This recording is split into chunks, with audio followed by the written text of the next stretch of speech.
Today we'll be talking to Marine Lacoste. Hello, good morning, good afternoon, good evening, wherever you are. Good afternoon, it is in England. Today we've got a really interesting chat with a Hammond organ player and a piano player over in Canada called Marine Lacoste.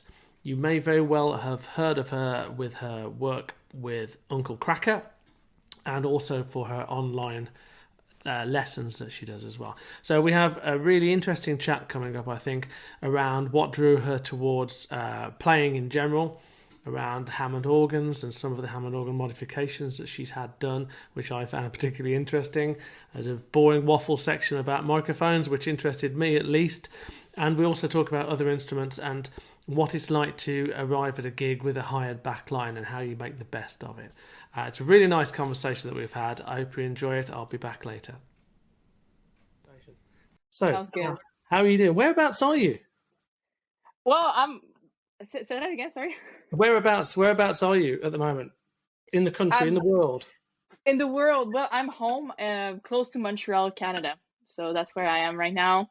Currently, I used to play in a band with a guy from around there, and everyone knows everyone, so I won't say his name because everyone seems to know everybody. in case. Well, you never know, do you? Oh, brilliant! Definitely. So, what are you up to at the moment musically? Well, musically, I'm working on my online school that you probably heard about, online rock lessons. So this is pretty much my main thing at the moment because I'm waiting on new shows with Unkle Cracker. We have like a show coming up in February, then it's gonna start in the spring, and then the whole summer tour, going back doing That's shows. lovely. So Cracker and the school is basically what I usually do. Well, I have to say, Unkle Cracker is the best band name I've heard in years, and I don't know. In England, Cracker is like cracking. Something's brilliant. It's cracking. Excellent. Yeah. If it's the same that side, it's just a great name. Well, no, that's a great name. I know that name comes from like very early ages when he was very young. It was like a nickname, and that's how it kind of stayed.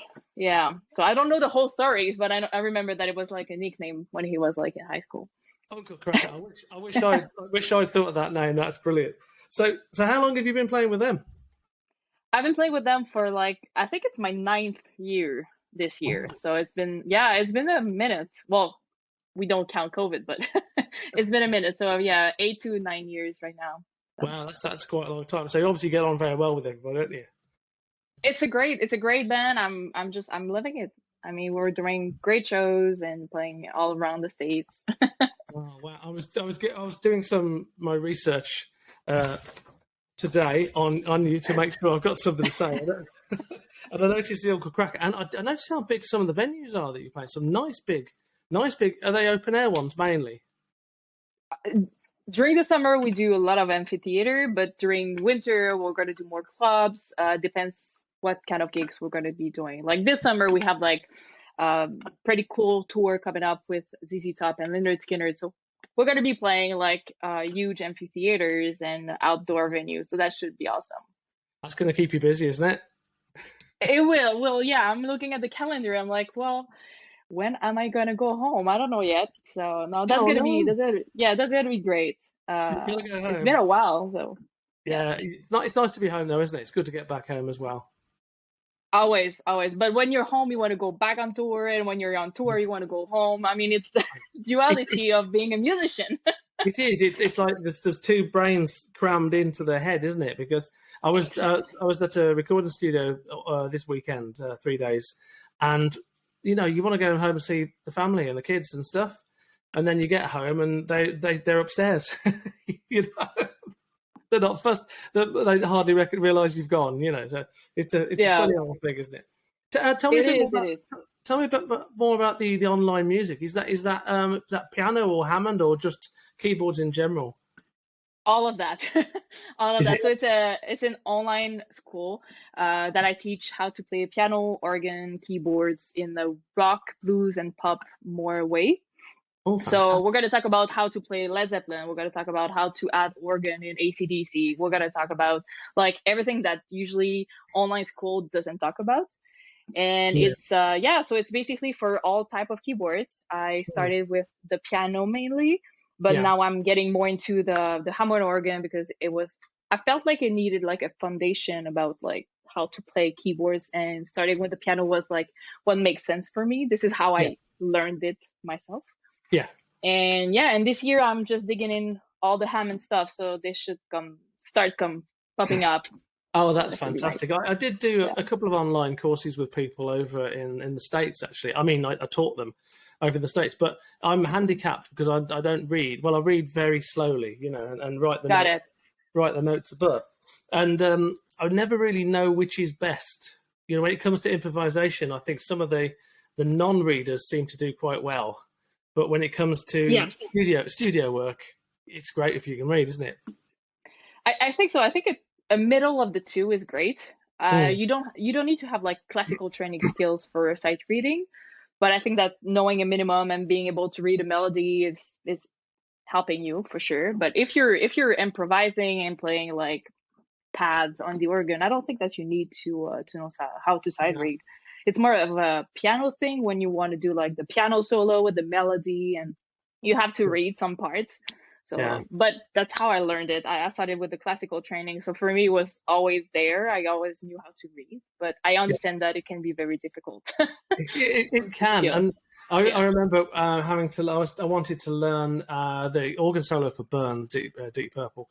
And I could see that it was written down. There was a score for it, but I didn't bother. I didn't bother with any of that. I had to do it myself. There's only way to do it. But then the scores aren't always fully correct as well. That's another thing to watch out for, isn't it? See if what? The scores aren't always 100% correct, I've noticed. And also, how you score that is... Well, yeah. What I score for Hammond organ, there's a few signs that I'm gonna use. All the slides are like a wave, but yes, everything is scored for the school. So I think that can help some people know understanding what I'm playing. For me, it was easier for me to just like score everything. But you also see my hands and you see the piano, obviously, or the keyboards, so you can follow along depending on what's easier for you. If it's easier to read or if it's easier to just look at it. And how do you get on tour then? Are you doing it on the laptop as well? What in the hotels and stuff? Exactly. Well, I'm working always with my laptop, and I do a lot of video editing actually when I'm on tour. That's my easier things to do. So right here, I record everything, and when I go on tour, I just do all the video editing because I'm the only one working on the website. So it's a one-woman job right now. So I'm doing everything. That's a really good idea, though. It's good use of time because there's so little to do, isn't there? Between if you're either on stage and on it, or you just switched off. You basically work an hour and a half in a day, or if you have like a sound check, it's maybe an hour. So basically, you work 2 hours and a half in a day. So you have all that time around in hotels rooms or backstage. So so that's easy to work on a laptop. I used to love every element of music in the studio and the setup and the waiting to go on stage. And the older I've got, the more boring the bits are when you're not performing. You know, all the band just looking at their phone for 3 hours. You know, that's pretty much what's happening. Everybody thinks that it's a big party backstage, but it's not. We barely talk to each other. We're just on their phones and drinking a beer and just like chilling. There's a lot of that. So how old were you when you started playing then? If what? When you started playing, how old were you? I was 8 years old when I started. So it's been a while for sure. So I've done like 6 years of classical training. Yeah. And then I went to here in Canada, we have in Quebec, actually, we have high school, and then we can go to CEGEP. That is somewhere between high school and university. Right. And we can choose to go study whatever we want. So I went to study piano music. So it was like a 3 years intensive of how to become a professional piano player, keyboard players as well. Fantastic. We've started having a little bit of that in England. One of my bass players, maybe I'm his organ player, I don't know, but one of the musicians I'm with works at the Birmingham Institute of Music. Nice. And then one of my guitar players has picked one up in around up north a little bit, up York way, teaching. And Nice. not just teaching bass, but pre-production, which is an element that you don't get a lot of, No, do you? for sure. Yeah, exactly. That's great. So that's pretty cool. That's pretty cool. So when you were 8 and you decided you wanted to play piano, did anything make you, was that, did your family make you, or did you think I want to make that noise? What was the influence? That noise. I love that noise. Well, actually, my neighbor was a piano teacher, so that was kind of easy. And I asked my parents to play piano for like 2 years before they decided to let me play and buy a piano, because we didn't have any piano. Yeah. And my grandma was playing piano, so that's a little bit of everything. And was there a particular band or something that you heard that inspired you to do that?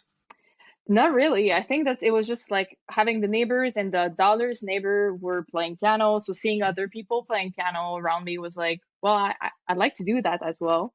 And then growing up, I discovered more about everything else, and went to the path of rock band and everything that goes there.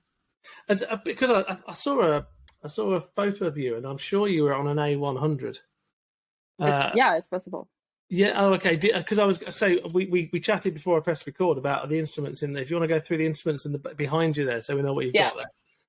Okay, so this one is a 102, and you have the Leslie 147 that goes with, and on the top of it you have the SK5. That is a cool addition if you want to move around without the big thing over there. Yeah, sure. And you have an acoustic piano that is one of my favorite things. I just love it. It's sadly I cannot take it with me on shows, but for sure. My little friend. Oh man. That's sweet. That it really is, isn't it? There you go. So yeah, that's my oldies rig over there. Like you don't see, but there's like a Moog and a sequential Prophet also. Oh, excellent! Is it one of the new ones? It's the Rev 2 actually. Yeah.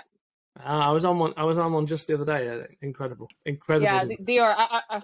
If I could, I would buy all of them. Like the Obey 6, that is the new one they did. Yeah. Everything they did is just amazing. Yeah. Sounds great. Just have to do more gigs, won't you? And then you'll be able to. Yeah, well, I'm on the hunt for a Wurlitzer. That's my next thing I would love to own is a Wurlitzer, but they are so crazy expensive right now that I'm just like, okay, I'm gonna wait. That's interesting because so when I see people selling Hammond organs in America, they leave them on the street, and anyone can just pick them up a C3. It seems to me that they're quite cheap. Over here, some of them, not cheap at all over here. Not crazy, but you'd spend between £2,500 and £5,000 on a Hammond in England. Yeah, for sure. Well, yeah, that makes sense. But it's cheaper here because this one I got this one with the Leslie for 2,500 Canadian, right? Which is like, I don't know how much for you guys. I have no clue. It changes by the minute in England, unfortunately, but that's another. Exactly, but right now Wurlitzer is starting at 7,000 US, a good one. No. So they are pretty insanely expensive. So yeah, well, you can find. I think you can find some that are cheaper, but I don't know why they're just crazy expensive right now. So this studio I was in on the weekend, they were using one as a doorstop. I mean, I could have a word with him and see if he'll post it over to you. But that's crazy. What a sound! The Tin Soldier, isn't it? The Small Faces. Mm-hmm. That intro sound is on a Wurlitzer, isn't it? It's just beautiful. I think so. It's not quite the. I almost fancy a Wurlitzer on top, but it's a little bit over the top, isn't it? Piano wise, to have so much gear. Yeah, no, I don't know. I love the sound of the Wurlitzer. I love the Rhodes too, but there's something in the Wurlitzer for some reason that is just like. Yes, it is nice. It's a tiny little. It's a compact little. It's smaller, so it's easier to bring on gigs. And with the Rhodes, I've played a few times on the Rhodes, and it's better to have like the whole speaker with it. It sounds amazing, but it's so heavy. It's almost as heavy as the Hammond. yeah, 30 stone, isn't it? Well, I haven't got. I think this is the stage. I've not got the speaker with it because it's It's the stage, heavy, right? Too heavy, but I know what you mean. It's quite nice. So, what pianos do you use on stage? Because I've seen a few pianos knocking around. Yes. Well, when I play with Uncle Cracker, I'm always using like backlines. So Right. I don't really know what I'm gonna get, but usually I go with the Roland 700. So Yeah. that's usually the go-to. Or eventually I would love to own a Kronos from Quark. So I think that the pianos are amazing. But what I do right now actually is that I bring the laptop and I use Keyspace. So Yeah. that way I always have the same piano sound, the same Wurlitzer Rhodes sounds. And for Uncle Cracker, it's great to have like the perfect drift away sound, you know. Yeah. So that's the idea behind it. When you're flying all the time, it makes it easier to have some stability in what you're playing. So Yeah, that makes sense. I mean, the thing about England is it's a tiny, tiny little country. So, I can play. I've got a gig just 20 minutes south of Scotland, and that's a 4 hour drive. that's You know, awesome. I never. yeah, but of course with you and with America as well, it's all on the plane, isn't it? Well, I mean, I could play Montreal. Montreal is like 45 minutes from my house. Like Right. there are shows around here too. It's just for some reason my life took me to the States, and it's well, I'm actually living by the border. So I'm 10 Right. minutes from the States, but it's still we're playing when we're playing like in California, it's like 5 hours of flight. So Yeah. it's yeah, we're playing all across the States. So that doesn't make it easy. I know that this summer we're gonna be doing the tour bus run. So this is gonna be easier because I probably gonna bring my own gear, put it in a trailer behind the bus, Yeah. and it's gonna follow around. But that's not like what we do usually. It's always flight dates. How do you get on with a provided backline? Because with Hammond, there's so much variety there. You There know, is, like I say, you never know what you're gonna get. It's always a surprise. I So, wouldn't enjoy. well, some days, well, I don't have like I usually do padding with the Hammond organ, so that's Right. easier. When I'm lucky, I get a real Hammond, a vintage one, but they're more expensive to rent. Yeah. So I usually get the Nord Electro or Nord something that are smaller, probably cheaper for the backline. So, Yeah. but yeah, you never know. I've played on amazing organ. I was like, wow, that sounds like crazy, and some were like, it's barely working. So you're like, well, I could open the Leslie, I could try to do something, but it's not my job, you know. So that's what's happening. But yeah, I've played off on many things. I guess at the end of the day, we're organ players and keyboard players, and Yeah. no one would really notice if there was someone else doing it. You know, I think when it comes to the singer, Yes, people. exactly. I had a new drummer in my band, and it took 2 years of playing this one venue before someone said to me, "Is that a different drummer?"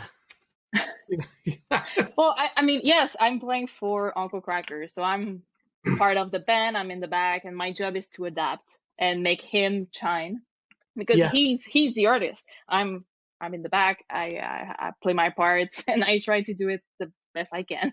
yeah, I can Yeah, understand that. One yeah, of the bands I'm in is called ATAC, and the guitar player is Keith ATAC. So his name on the yes, tin. So it's very similar. So yeah. he's a lovely guy, but you kind of do what you need to do to make the product work the way that they want Exactly. it to work. That's just Yeah. polite, isn't it? At the end of the day. Well, that you need to know what your place in the band is and respect that. If you're in front, good, enjoy. But if you have to be in the back, don't be the one that is too much in front if you're trying Yes. to be in the back, you know? Yeah, it's not nice, is it, when there's too many people sort of fighting for the lead, is it? Yes, there's one lead. One Yes, lead. That's it. If exactly. he gives you a solo, you get the lead, but the lead gets back to him right after that. I mean, that's how I see it. Yeah, we were talking in the studio this week. I was talking to the engineer and the owner of the studio, and he says when he has people in the studio and there's 5 musicians and no one's in charge, it's a problem. It is, yes. You know, Nothing happens. It takes forever. yeah. But if there's a guy with the vision, and in our case he's got the name and it's his band and he has the vision, then it's much easier to get a decision because he'll listen to what everyone has to say, Yeah, and then he'll decide, and then you move on to the next thing, exactly. You which have is to. perfect. We need somebody who takes decision for everybody because if not, like I say, nothing really happens. Everybody's wondering what are we doing, where are we going. So you need one leader. And musicians are either super confrontational or super lovely and don't want any. And, Very shy. Yeah. We don't want any confrontation at all. So we're all, what do you think? Or I don't know, what do you think? And it's great because someone goes, I've heard it all, thanks, and I'm going to go with that. And that's yes. And at the end of the day, it's what you want, isn't it? Exactly. You need to have somebody. So I'm going to ask you some quick questions about your Hammonds, because I started from the hammondforhire.com business, and I've sort of opened it up to Nick Foley UK because I think there's some other great instruments that you don't want to close the door on talking about, for example. Exactly. So what was your first sort of entrance into the Hammond sound? Well, I started because I heard John Lord, so that was my first into it, and I started late actually. I think I bought this one. I was 23 or 24 years old. Right. So I started piano at 8, and I didn't went for Hammond for like years. And then so this one was the first one, pretty much the only one. I also have an L100 somewhere in the basement, the Keith Emerson Hammond organ. But this one, so 23 years old. It was pretty much because of a few friends were talking me into it. We're like, well, we need Hammond organ. It would be awesome to have a real one. So I was like, okay, I found one. And then and I already knew John Lord, so that was my first into it. Fantastic. Was it anything in particular that you heard that just with me? Somebody did me a copy of Machine Head when I was about 12 and a half, and I couldn't believe how horrible, how how heavy, how dirty and it's amazing. The dirtier the better. The more, do you know what I mean? Yes. Was it anything in particular where you just sort of came across him? Well, my ex was listening a lot to Deep Purple, so that's pretty much him who started, who got me into Deep Purple. Then I was like, what is happening? And then the more you learn about it, the more you start liking it, and you like the aggressivity of the Hammond organ and how it rocks. I've always been a rock fan, so that was pretty easy to go there. And then you listen to the solos, and you're like, what is going on? And you're down the rabbit hole, and then it's just all done from here. You really are. And when I figured it out, so much as it's another guitar, that suddenly it all opens up, because I was in bands. I've always had a Hammond clone. In fact, right at the back there is a Yamaha SK20. Okay, got it. I don't know that one. That was the first. It's really good, That was the first one that I had, and I had it with an Aria 01 overdrive pedal. Nice. And I had to go to the second-hand music shop, and we had to walk the organ into the guitar section to try the pedals. And all the guitarists are going, "What's this guy doing?" He tried all the different ones. Yes. I've always had an organ in the rig, but there was a lot of synth stuff going all through the 80s and 90s or whatever. For sure. It's only really in the late 90s that after I got rid of the XB2 and bought an XK3C, it was only then really that I started to move away all the other stuff and say, instead of bringing all this equipment to gigs that you don't appreciate, I'm just going to drop this Hammond organ in and have it. Is the did you say it was the M102 and the A102? An A102. Oh, yeah, that's right. It's the same thing as the A100, but this one has like pretty legs that you. I know. I don't know if you see it. Yeah, I can. Yeah, you get a lot of this. Sometimes you get, this is a very standard C, but sometimes you get this lovely kind of carving on the sides, don't you? Yes. Yeah. I had a friend who had one. Yeah. Well, I don't think that they are very useful because they're so fragile. So they're like I'm already afraid that they're going to break, but when I looked for a Hammond, that was the only one I found.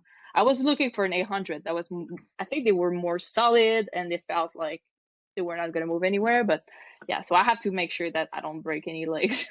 That's the only thing. Yeah, that's true, because obviously the C's are these big heavy chunks of wood either side. Exactly, that's easier when you're taking, because I've taken this one on a few shows and on the road, and so you don't want it to break. No, you don't want to break it in. Is it stock? Is it standard, or have you done anything to it? Well, I've done a lot of things to it. Excellent. So no, yeah, well, when I first got it, it was all clean. Everything was original. Nothing Yeah, had changed in it, and the Leslie was like the same thing. yeah, So we changed pretty much all the capacitor inside of it. I like everything has been upgraded. All the mother, everything has been like to the next level. And yeah, there's also an effects loop on this yeah. from Trek, so that allows me to have a pedal effect pedals, and there's also a reverb on it. So yeah, so it's been.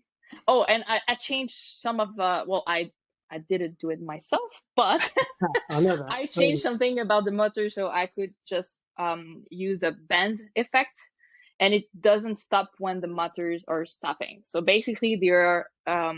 independent. So I have like the two motor independent. So when I shut one down, it do the bending. And well, Nice. yeah, it's a bit hard to explain, but No, I do know yeah, what you mean. And a good example of that is at the end of Deep Purple Speaking, isn't it? yes, Where he's yeah, holding the top C. I'm tempted to do it, but I don't think I will. Where he's holding the top C and he just drains out takes the motor and drains the sound out of the preamp, doesn't it? And yes, and the Leslie stays on. Wonderful, wonderful, yeah. wonderful No, sound. it's That fun. nobody, Everything that nobody. it could sound like an effect, I was gonna do it. So Oh, that's fantastic. I've not changed any of the capacitors. On yours? Did you test them for what they were supposed to be reading, or did you get someone to test it and decide that they yeah, weren't good stuff? somebody I got one of my friends was big into Hammond before I was, so I was kind of new to all this, and he already had a few, so he knew what was going on and how to change it. And honestly, the sound before and after is just like the opposite. It was like a Really? big huge difference, because I mean it's a 69, so if everything is original, when you get it in like 30 years later, everything has I lost a lot of power Really? in the organ, that changes a lot when you do the whole capacitive thing. So Oh, that's when we interesting. changed it, it was just like, okay, now we're talking, now we have something. Yeah, Yeah, that's really interesting because yeah, Hammond's no two are the same. There's a real organic thing. This one's quite yes. dark, and sometimes I wonder if it's too dark or not. But it's all original capacitor wise. If honestly, that's what's gonna happen. If you change all the capacitor, it's not gonna be dark anymore. And well, you also have like some switch that you can add for the darkness in the back. That, well, Yeah, there's one uh that's right. option. Yeah, there's only one, but for sure when I did the change for that, it was amazing. And I wanted something to do rock music, so Yeah. I needed to have some power and not to be too dark, just like to be bright and Oh, that's kicking. brilliant. So that's, yeah, no, the changes was Oh, amazing. you've got me thinking now. Yeah, I've got that. Yes. I've got the treble knob right to the max, and even with it all out, it's not. Yeah. It's not ever so bright, and I do a lot of recording on it, and I get away with it because there are things you can do. But Yeah, you can mix it. But if you look at the Trek website, they yeah, have like kits that you can buy for your Hammond. So that's what I did. I bought the 802 or the 800 kit yeah. for that. And there's everything. You have instruction. They're really amazing, actually. They have Oh, that's great very tempting. yeah, they have great stuff over there. That's very tempting. And Yeah. what about what do you do for overdrive? Are you just naturally just turn it to 10 and leave it at that? Not really. I use overdrive pedals because I don't want to kill the Leslie. And but I also changed the speaker that I had in the Leslie. So the new one was a little bit more bright. So that kind of helped for the overdrive, but I usually put it to 8 because you still want to have like a good sound of the Leslie, Yeah, but I'm gonna add some overdrive pedals I or do the same. distortion pedals or whatever you want. I do the same. I put my 145 and the 122 are always on 9 because I think I'm not going to hurt it if I do it one less than the maximum. Well, Um, I heard that John Lord like he broke so many Leslie, but at that time yeah, they were still doing new Leslie, so it was yeah, much easier to do that. Right now, if you just blow up the speaker, it's gonna take a bit more time to find a new yeah. one and just replace it and everything. So, and you have more control over that. And also on the stage, not everybody want to tell you because you have the Leslie at 10, and Yeah. it's just way too loud for everybody. So that was I mean, you're supposed to get about 102 decibels out of a 122 because people always complain they're too quiet, or if they've rigged it to put a new synth through it, there's not enough power there because you probably know, but these are really hot, aren't they? Like volume, the power output is huge on those. I always I stick it on about 8, but I like you. I changed on my 145. I changed the top rotor to an Atlas 60, and the sort of the way it interacts is quite similar because there are stories of them getting a bit screechy because it's basically the speaker, the V21 is like a boat tannoy speaker, isn't it, for a 1930s boat or something? Yeah, something like that. Yeah. So the range is quite thin, quite narrow, but that's what made that classic Leslie sound. And I didn't want it to go screechy, but I thought if the crossover ever breaks and all that power goes to the top, then the V21 will just fly out and hit me in the back. Probably. Yeah. So I thought, well, if I could get one that could take it if it had to, then I could get through the gig and I wouldn't be thinking about it, Because I don't know about you, but when I do solos, if I really got it up loud, in the back of my head I'm thinking, is it going to go, I'm going to break it. Yeah, for sure. But do you get enough overdrive out of that? Oh, sorry, you have the pedal in the loop, do you? Yes, exactly. So that's much easier. And the way the effect loops works is that it's only going to affect the top manual. It's not going to work on the bottom manual. So in some way, it's actually nice because if you want to have like some smooth original organ on the bottom, you can, and then you have like all the effects on the top. So that's actually cool. At first I was like, well, that's not good, but when you start working with that, you're like, well, that's actually perfect because everything that is like solos and really overdrive is on the top and not on the bottom. So that was great. But I think that overdrive is easier, like I say, for stage, and like in Highway Hunters, I was the singer, so if I couldn't hear myself, it was not a good thing. So that was like a medium, having like overdrive pedals instead of having the Leslie at 10. It's really interesting. I don't know how your engineer has done that. I'm going to have to ring up my engineer and she will tell me how it's been done because that's interesting to me.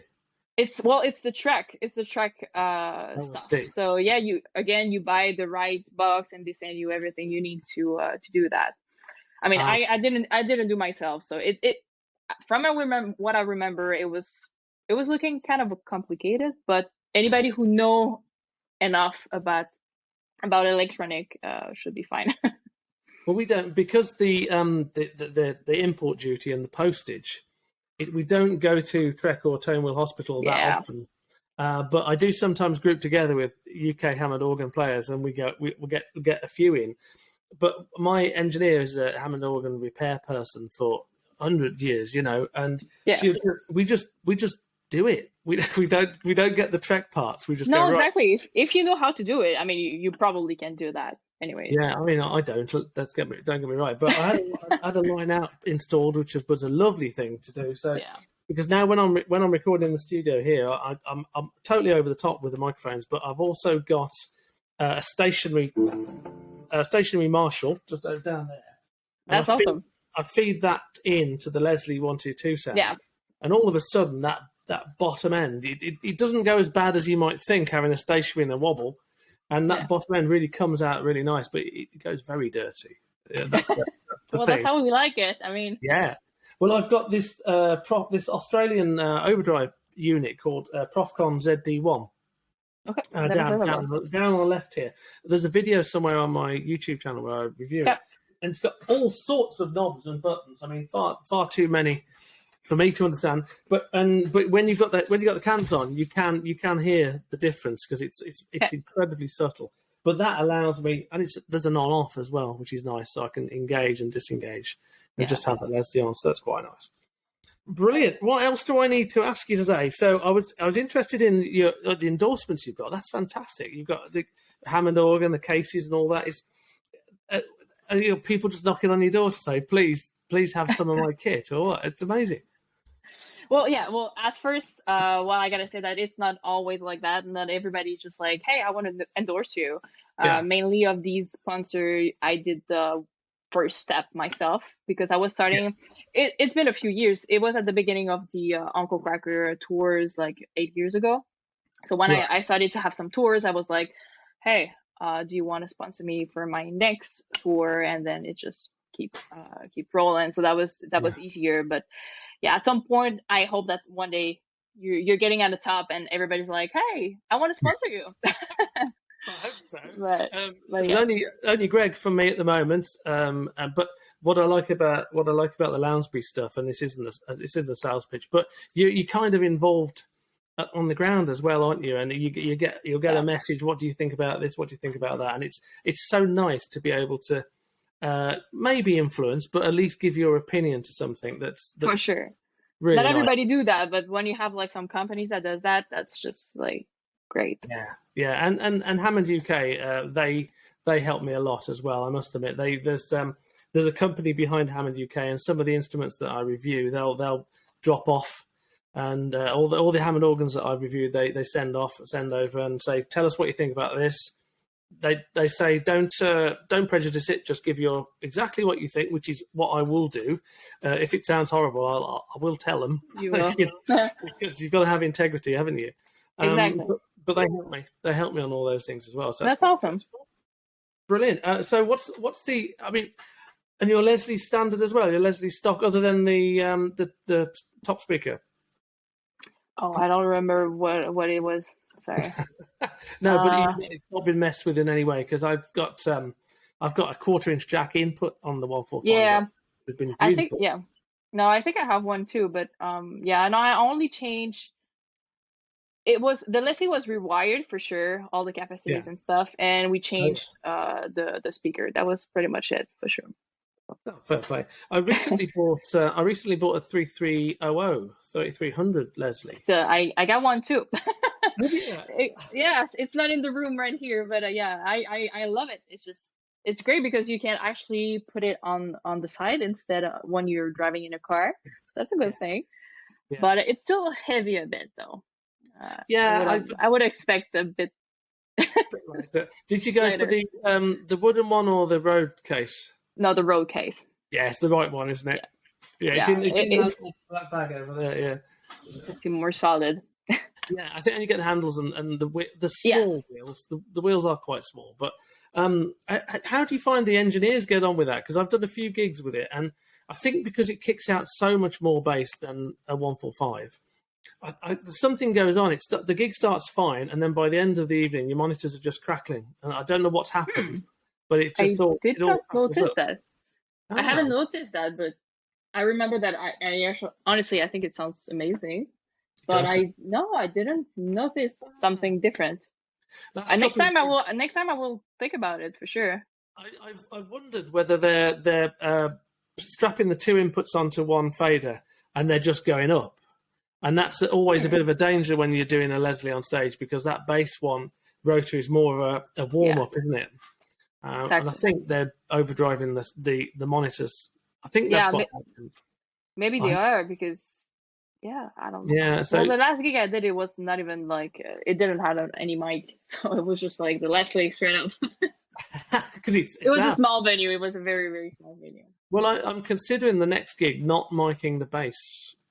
Yeah, maybe that. Anyway, it's gonna link into the top. It's going to be everywhere, isn't it? A little bit, yeah. Yeah, I think so. So maybe I'll try that and see what happens. I'm going all around the place, because the Leslie was the last purchase. What's your next purchase, or your dream purchase as a musical instrument? Well, like I say, the Whirler for sure. Yeah. That'd be my dream purchase. I don't think it's gonna be my next one. Lately, I've looked into. I need a new workstation. That'd be what I would go for. So so that was I was looking for the Kronos maybe, or there's a new Phantom from by Roland that seemed great too. I didn't got a chance to really work with that, but that was my first workstation, the Phantom G7. So I don't have it anymore, but it was great for all sorts of gigs. Anything that you needed, but that's great to have like one great workstation to do a bit of everything if you have like a wedding or something like that to do. But I'd love to have more vintage stuff for sure. Rhodes, Wurlitzer, more They're Moogs. just so heavy, aren't they? Just so There's heavy. the list is long. I mean, Yeah. there's so many things I love to get, but yeah, so we'll see. Did you work your way up through all the Roland stuff in the sort of in the 90s and all that, the D50 and work up through?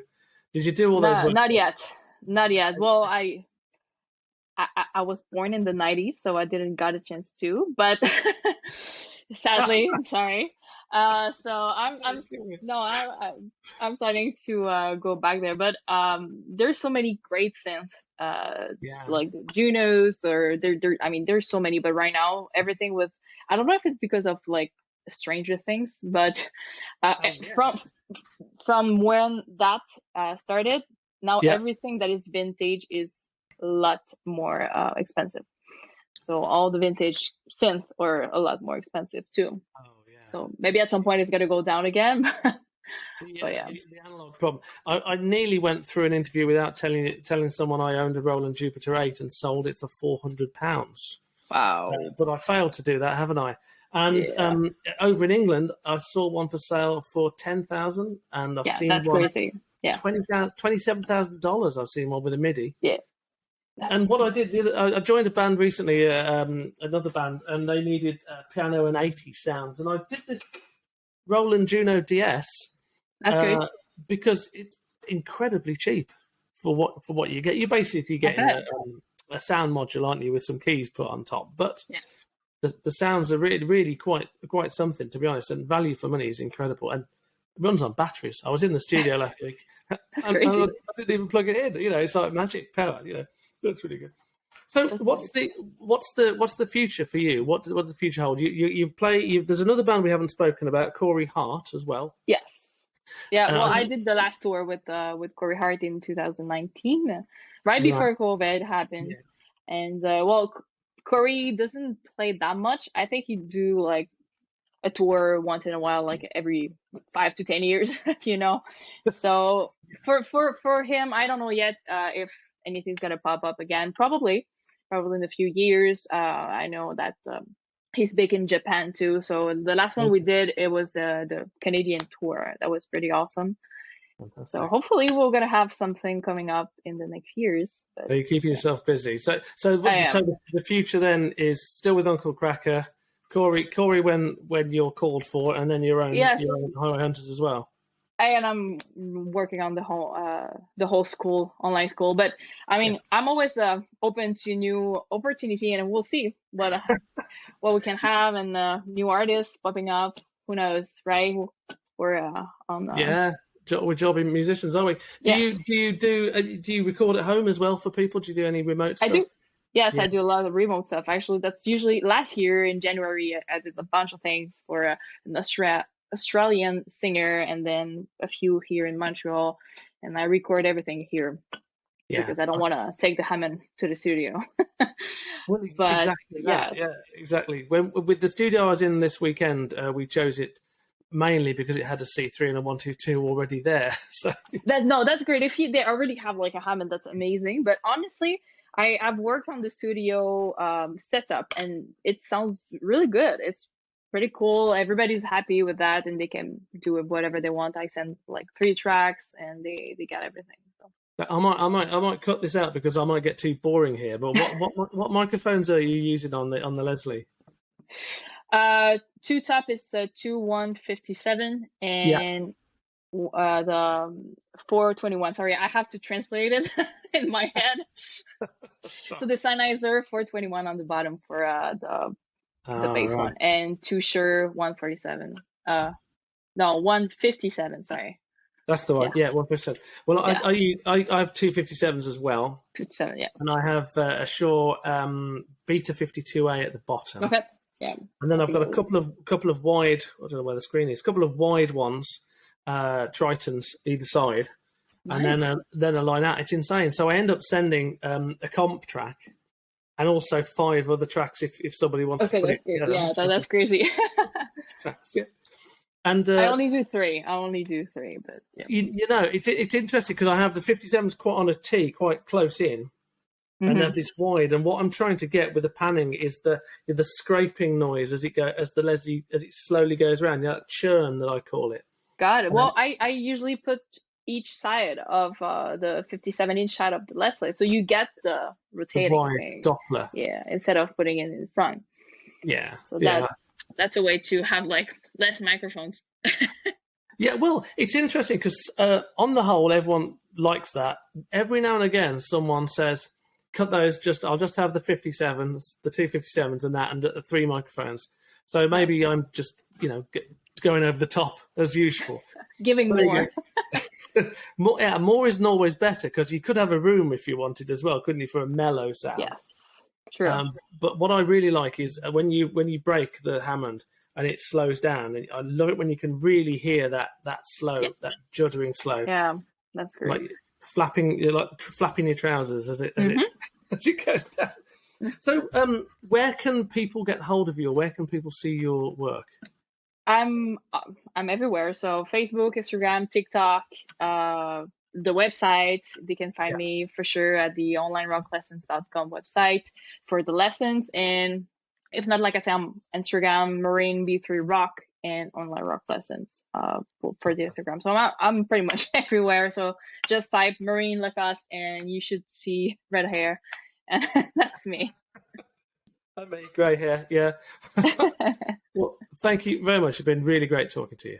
Well, thank you for having me. It was great to talk about more Hammond. It's not every day that we can get the time to just speak about these stuff, I know, it's right, isn't it? And I had the idea about 4 years ago that maybe we should get 4 people, 4 squares, and just talk Hammond. But I've not been able to get 4 people into a room at the same time. So we've never been able to do it, unfortunately. Welcome back. What did you think of that? Interesting character, eh? I thought it was really interesting to hear about the changes that she had made to the Hammond organ, and the capacitors was particularly a highlight for me, as I do not have new capacitors, and I really wonder whether that would brighten up the organ for me as well. I'll keep these coming if you keep liking them. It seems to me that you are enjoying having these conversations, these insights into musicians, organ players, piano players as well. And if there are any more people that you'd like me to try and have a conversation with, I do read your requests, then just let me know. In the meantime then, all that remains is for me to say goodbye, and hopefully I'll speak to you next week. Thank you.